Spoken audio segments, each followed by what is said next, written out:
So let's just dive right in.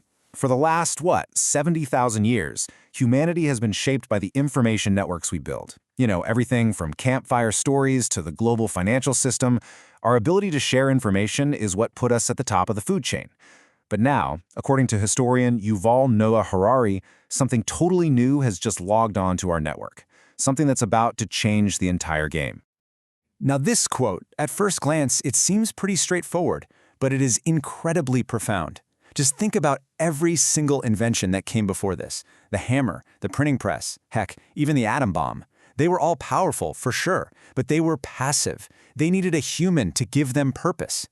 AI is a different beast entirely. It's the first thing we've ever built that can have a purpose of its own. And that's the big question, isn't it? I mean, we've had world-changing technologies before, so what really separates AI from everything else?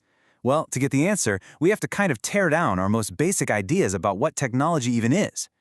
The answer all comes down to a crucial shift in perspective that Harari proposes. We have to stop seeing AI as just a new tool for us to use and start seeing it as a new member of our society, a brand new player on the field. This is where the rubber meets the road, the massive difference between a tool and an agent. See, a hammer isn't going to do anything until you pick it up and swing it, right? A printing press just sits there waiting for someone to set the type. They're just extensions of our own will. But an AI, that's an agent. It can analyze a situation, create its own goal, and then act on it, independently. It doesn't need us holding its hand every step of the way. It's not just a new wrench in the toolbox, it's a whole new kind of worker showing up on the job site. And to really wrap your head around the scale of this revolution, we can't just look forward. We have to go back, way back. Because it turns out the very foundation of human power, the secret sauce to our success as a species, lies in an ancient piece of information technology that you and I use every single day. And that brings us to what historians call the cognitive revolution. Harari argues that the thing that separated Homo sapiens from every other species, including our clever Neanderthal cousins, it wasn't bigger brains or sharper teeth. Nope, it was our unique ability to create and believe in fiction. This really illustrates it perfectly. A Neanderthal could cooperate with maybe 50 other individuals, the people they knew personally, the ones they trusted face to face. But Homo sapiens, we can get millions, even billions of complete strangers to cooperate? How on earth do we pull that off? It's not because we know each other, it's because we believe in the same stories. The story of a nation, the story of a law, the story of a corporation. Harari calls this intersubjective reality, and money is the absolute best example. A dollar bill, objectively, is just a piece of paper with some ink on it. But because billions of us believe it has value, it works. Its entire reality exists only in our shared network of belief. It's a collective hallucination that actually builds civilizations. The same goes for laws, gods, and even nations. And the scale of this is just staggering. 8 billion of us organized into these vast, complex societies, all humming along because we share a belief in these powerful fictions. This is the operating system of human civilization. It's a global network built not out of wires, but of stories. But here's the catch. This operating system of ours, it has a fundamental conflict coded right into it, a deep, permanent tension that has shaped all of human history, a dilemma between two goals that are always fighting each other. You see, every human network is trying to do two things at once. On the one hand, it needs to understand reality, the truth, so it can build bridges that don't collapse or cure diseases. But on the other hand, it needs to maintain social order, which, as we just saw, relies on those shared fictions. And very often, those two goals are in direct opposition. The search for truth can sometimes shatter the very myths that hold a society together. This quote just cuts right to the heart of it. Sometimes, for a social system to stay stable, for order to be maintained, it's actually better if people don't ask too many questions. The noble lie that unites everyone can be more important for cooperation than a disruptive, inconvenient truth. This has been the central balancing act for thousands of years. Okay, so let's bring it all back to today. We've got human society running on this network, constantly balancing truth and order using stories and bureaucracy. Now, imagine a new entity entering that network, one that can master both of those functions better than any human ever could.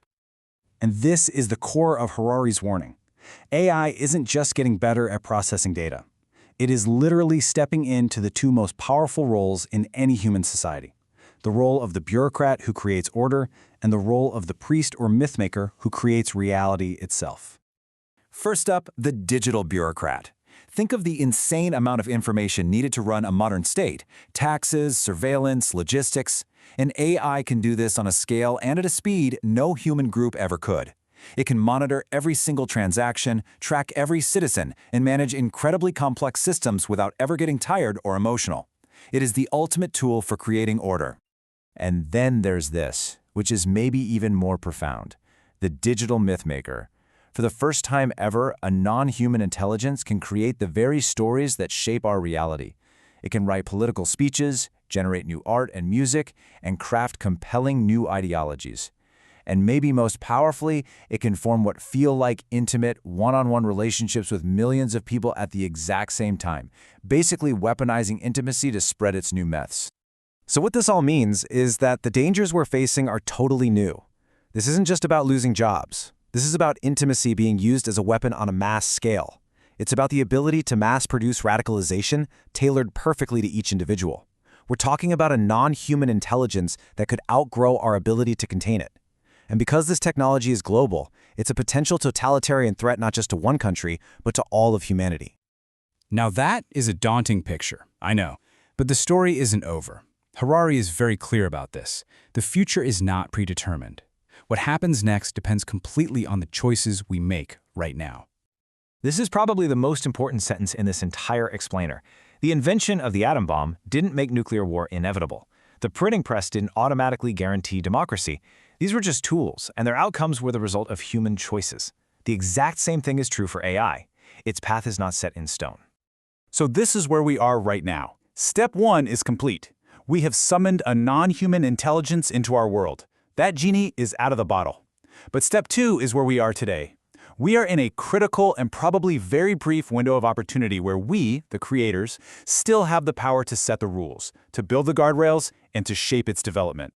Ultimately, the history of information, from myths and legends to laws and data, well, it's the story of us. It's the story of how we cooperate, how we create, and how we wield power. And right now, at this very moment, a completely new chapter is being written. But for the first time, it's not being written by a human hand.